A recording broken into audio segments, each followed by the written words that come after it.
Tu vois les amis, il y a un truc qui me rend fou sur cette voiture. En vrai, je vais quand même temporiser mes propos de la dernière fois sur cette bagnole. Je parle du Taycan. On dit Taycan ou Taycan? Je sais pas. Bref, c'est quand tu fais des trajets. Moi, maintenant que j'habite à Boulogne, mais mon aller-retour Boulogne-Travail, c'est 40 km. Donc pour le coup, ça a tout son sens. J'ai une borne de recharge au garage. Donc la journée, je le recharge.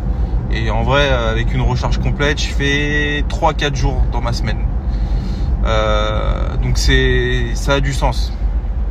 Mais il y a un truc qui me rend fou, je vais vous dire ce que c'est. C'est ça. Là, ça m'indique, je viens de partir de chez moi, 31 km d'autonomie. Donc moi, mon garage, il est à 20 km. A priori, tu te dis, je vais arriver au bout. J'ai même peut-être un peu de rab. Sauf que là, avec 0 degré, ça va frère, on n'est pas au pôle Nord. On n'est pas au pôle Nord, tu vois, c'est pas...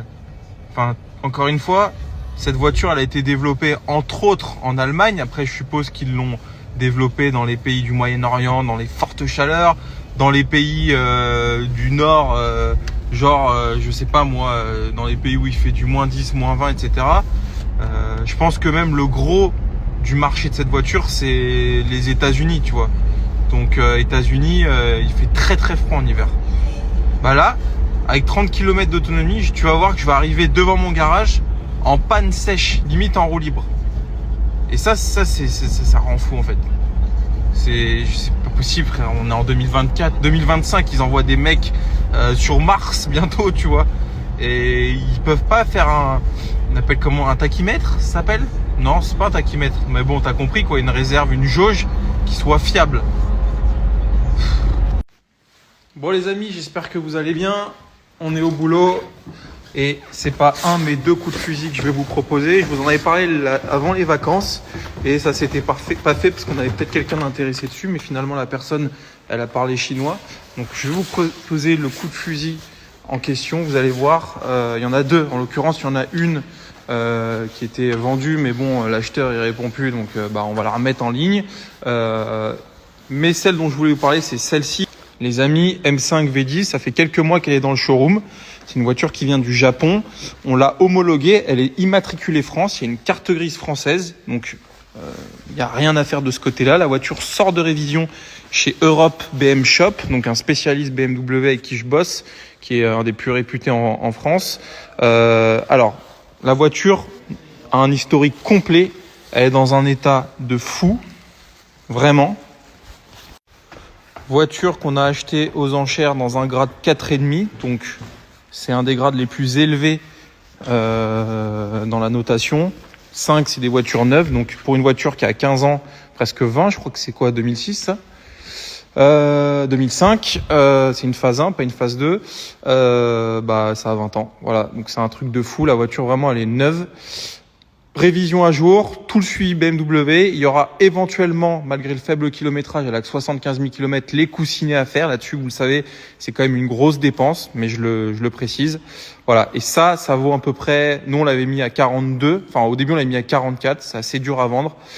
Là, aujourd'hui, 36 000 € en coup de fusil. À prendre ou à laisser. Par contre, que ça commence pas par les Chinois. Voilà.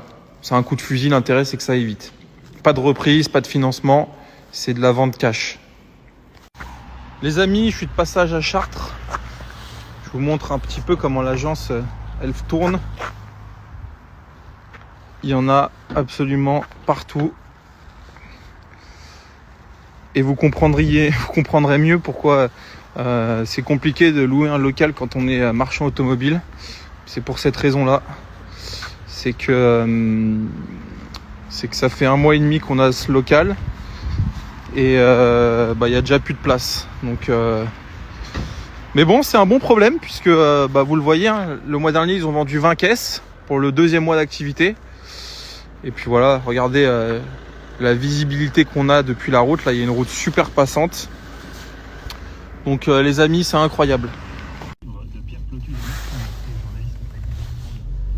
C'est fou les amis, je reviens à Orléans là pour récupérer 2-3 trucs. Parce que vous le savez, j'ai habité à Orléans il y a encore 3 semaines. Et franchement, c'est une ville, c'est trop beau comme ville Orléans. Je vous jure, hein. c'est une belle ville. Mais honnêtement, je me demande à quel moment je me suis dit tu vas habiter à Orléans, tu vas t'y plaire. Faut essayer dans la vie en vrai, faut se tromper, voilà, mais franchement, pourtant c'est une super belle ville. Je pense que c'est même dynamique économiquement parlant, c'est bien fréquenté. Franchement, cette ville elle coche tout, mais je sais pas.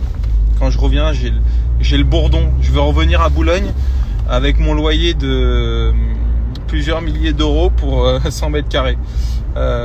Mais il n'y a pas à chier. Hein. Quand t'es pas chez toi, tu te sens pas bien.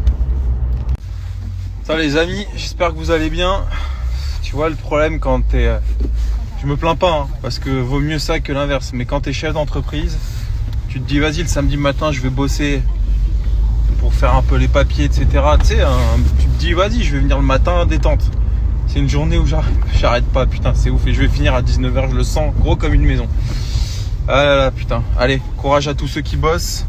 On se plaint pas, il y en a qui galèrent en